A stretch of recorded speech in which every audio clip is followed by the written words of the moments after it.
नमस्कार, जनवार्तामध्ये आपल्या सर्वांचं स्वागत। घेऊया मागील आठवड्यातील ठळक घडामोडींचा आढावा।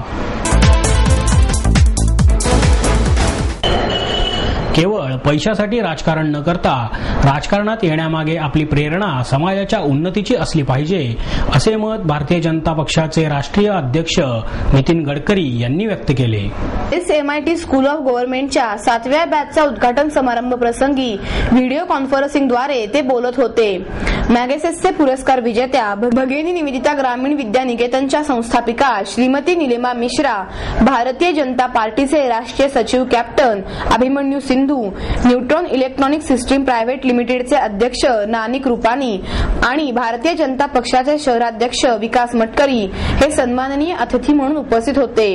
यावेळी मायर्स MITचे संस्थापक संचालक प्राध्यापक doctor Vishwanath Karad, MAEER's MIT school of गव्हर्नमेंटचे शैक्षणिक सल्लागार doctor Shrikant Paranjpe, MIT school of बिझनेसचे संचालक प्राध्यापक DP आपटे आणि MITचे प्राचार्य डॉक्टर LK क्षीरसागर यावेळी हे उपस्थित होते। नितीन गडकरी म्हणाले, राजकारण याचा अर्थ फारच ढोबळमानाने घेतला जातो, परंतु राजकारणाचा खरा अर्थ हा राष्ट्रकारण, समाजकारण, अर्थकारण हा आहे।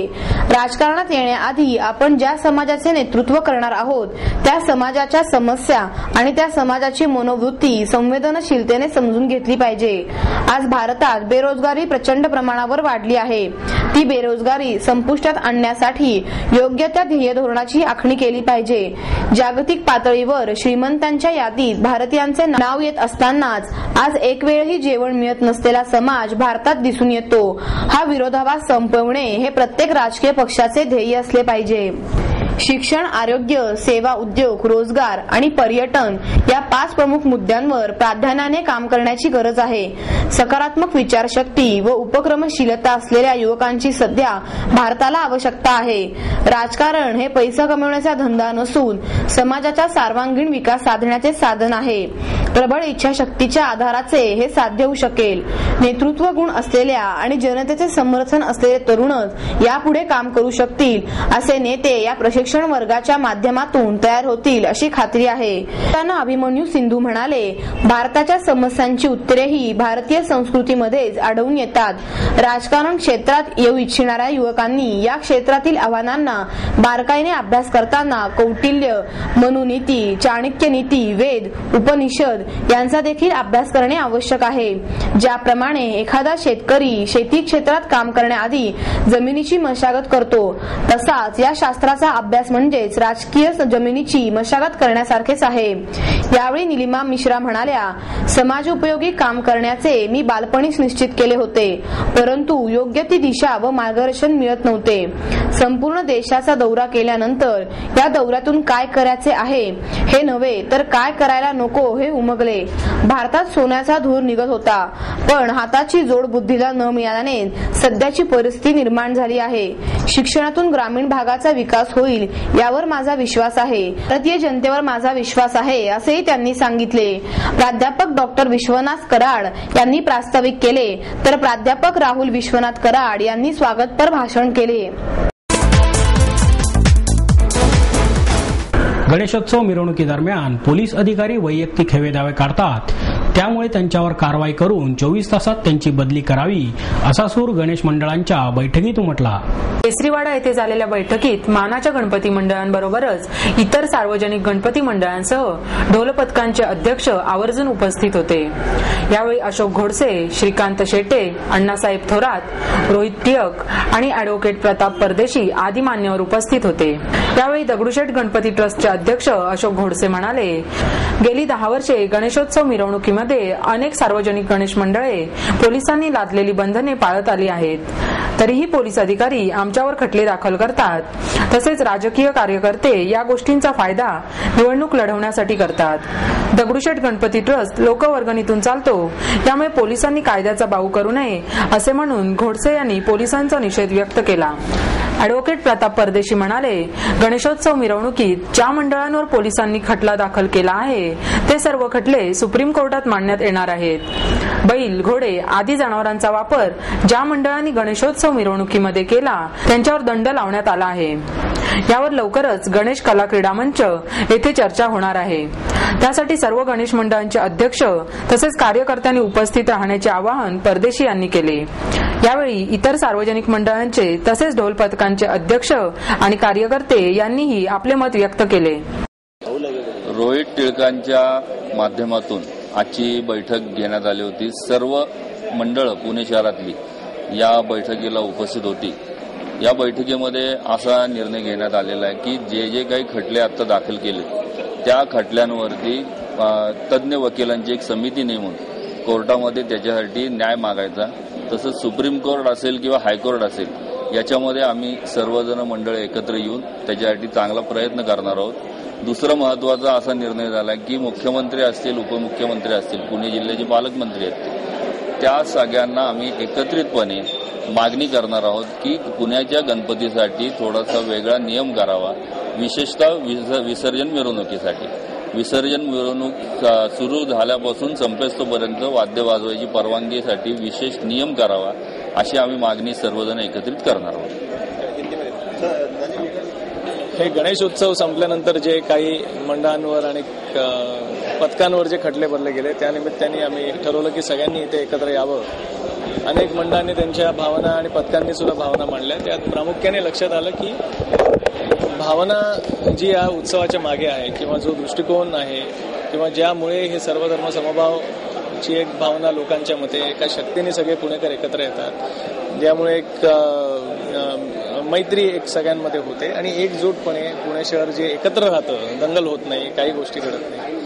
इथे कुठेतरी ही भावना लक्षात न घेता काही हे निर्बंध त्यांच्यावर टाकण्याचा प्रयत्न केलाय, असं मूळ सगळ्यांची भावना या माध्यमातून इथे लक्षात आली। आणि नवीन मंडळ किंवा जे पथकं आहेत ज्यात तुम्ही म्हणता ते बरोबर आहे की कॉलेजमधले विद्यार्थिनी येतात, त्या पथकात वाजवतात। खटला भरल्यावर त्यांनी कुठेही आता घाबरून जायची आवश्यकता नाही, कारण सर्व गणेश मंडळ आणि कार्यकर्ते हे त्यांच्या मागे आहेत। त्याचसाठी आज या बैठकीत हा एक निर्णय देखील झाला की मुख्यमंत्री महोदय आणि उपमुख्यमंत्री महोदय, ते पालकमंत्री आहेत पुणे शहराचे, त्या सगळ्यांकडे आम्ही सगळेजण मिळून एक निवेदन करतोय आणि हजारोच्या संख्येने त्यांची सगळेजण आम्ही वेळ घेऊन तिथे जाणार आहोत आणि पुढला गणेश उत्सव हा किती चांगल्या पद्धतीने पार पाडेल आणि हा उत्सव तसाच वाजत गाजत आणि एक चांगल्या जो आजपर्यंतची परंपरा पुणे शहराची एक सांस्कृतिक कार्यक्रम आणि एक समाजाला किंवा सामाजिक दायित्वाची भावना ही मनात ठेवून सगळे जे करतात तो तसाच पार पडावा म्हणून आम्ही त्यांना निवेदन करणार आहोत की आणि जास्त करून सगळ्यांची मागणी होती की शेवटचा दिवस हे मिरवणुकीला उशीर लागतो म्हणून जे 12 नंतर त्यांचा प्रयत्न चालतो की बंद करा, पारंपरिक वाद्यही बंद करा, तर एक वेगळा नियम हा पुणे शहराला करावा। पुण्यात हा उत्सव खूप मोठ्या प्रमाणात साजरी होतो किंवा सगळ्याबरच हा करावा की शेवटच्या दिवशी सुद्धा ही मिरवणूक पूर्णपणे चालू राहावी आणि या वाद्यांना परमिशन देण्यात यावी, म्हणजे हा उत्सवाला कुठेही कुठलं बोट लागणार नाही आणि ती परंपरा कायम राहील पुणे शहराची।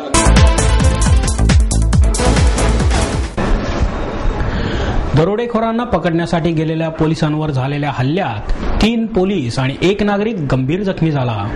सातारा रोडवरील शंकर महाराज मठाजवळील रॉयल आर्केडमध्ये पहाटेच्या सुमारास 4 दरोडेखोरांनी 2 फ्लॅट आणि 1 ऑफिस फोडून 5,000 रोख लंपास केले, तसेच पोलिसांवर हल्लाही केला। या हल्ल्याच्या वेळी दरोडेखोरांनी लोखंडी अँकलचा वापर केला। पोलीस आणि दरोडेखोर यांच्यात झालेल्या चकमकीत 3 पोलीस आणि 1 नागरिक गंभीर जखमी झाला। त्यांच्यावर राव नर्सिंग होम आणि सह्याद्री हॉस्पिटलमध्ये उपचार चालू आहेत। रात्री 3:58 रॉयल आर्केड या बिल्डिंगमधल्या नागरिकांनं पोलीस कंट्रोल रूमला फोन केला, बिल्डिंगमध्ये चोर आलेले आहेत। ही माहिती पोलीस कंट्रोल रूमनं सहकारनगर पोलीस ठाण्यात हद्दीमध्ये रात्री पेट्रोलिंग करणारे बीट मार्शल अधिकारी कर्मचाऱ्यांना वायरलेसवरून कळवले। त्याप्रमाणे अवघ्या 3 मिनिटांमध्ये पेट्रोलिंग करणारे कर्मचारी, अधिकारी, बीट मार्शल हे सदर बिल्डिंगमध्ये गेले आणि त्या ठिकाणी चोरट्यांचा शोध घेऊ लागले। सगळ्यात 7व्या मजल्यावर, शेवटच्या मजल्यावर त्या ठिकाणी 4 चोरटे होते। पोलीस वर गेल्यानंतर चोरटे त्यांच्या हातामध्ये जे काही बांबू, रॉड, लोखंडी सळ्या वगैरे त्यांनी पोलिसांना मारहाण करायला सुरुवात केली। ज्या पोलीस कर्मचाऱ्याकडं कार्बाईनसारखं हत्यार आहे तो ते हत्यार चालवणार इतक्यात त्याच्या डोक्यामध्ये वरून जोरात रॉडचा फटका मारला आणि त्याला जागेवर जायबंदी केली गेली आणि असं मारत मारत खाली पोलिसांनी त्यांना खाली ढकलत मारत आणलं आणि त्यानंतर PSI पायगुडे नाईट राऊंड चेकिंगचे जे प्रमुख अधिकारी होते रात्री पोलीस स्टेशन हद्दीत त्यांनी चोरट्यांच्या दिशेनं फायर केला, परंतु तो चोरटे पळून जाण्यात यशस्वी झाले. त्याच्यामध्ये सुद्धा पोलीस कर्मचाऱ्यांना शेवटच्या क्षणापर्यंत एका चोरट्याला धरून ठेवून त्याचा अगदी शर्ट वगैरे काढून घेतलेलं आहे पोलिसांनी सुद्धा चोरट्यांना जेवढं काही शक्य असेल तेवढं त्यांना ठोकलेलं आहे याच्यामध्ये चांगल्या प्रकारे, तरी चोरटे याच्यात पळून जाण्यात यशस्वी ठरलेले आहेत. याच्यामध्ये 3 कर्मचारी जे सह्याद्री हॉस्पिटल बिबीवाडीच्या आणि राव हॉस्पिटल या ठिकाणी ॲडमिट आहेत. त्याच्याबरोबरच याच बिल्डिंगमधला दर्शन देशमुख साळुंखे हा मुलगा देखील जखमी झालेला आहे, तो देखील हॉस्पिटलमध्ये ॲडमिट आहे. आणि या नागरिकाचा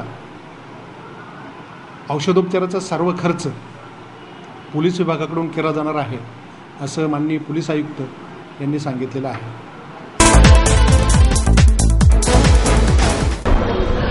2011च्या आधुनिक युगात अजूनही जटांबद्दलची अंधश्रद्धा ग्रामीण भागात कायम आहे असे मत अंधश्रद्धा निर्मूलन समितीचे कार्याध्यक्ष डॉक्टर नरेंद्र दाभोळकर यांनी व्यक्त केले. अशी माहिती दाभोळकर यांनी पत्रकार परिषदेत दिली. यावेळी अविनाश पाटील, सुशीला मुंडे आदी मान्यवर उपस्थित होते.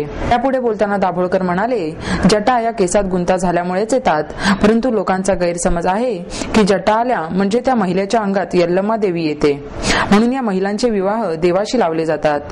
या महिला देवदासी होऊ शकतात असेही दाभोळकर यांनी सांगितले.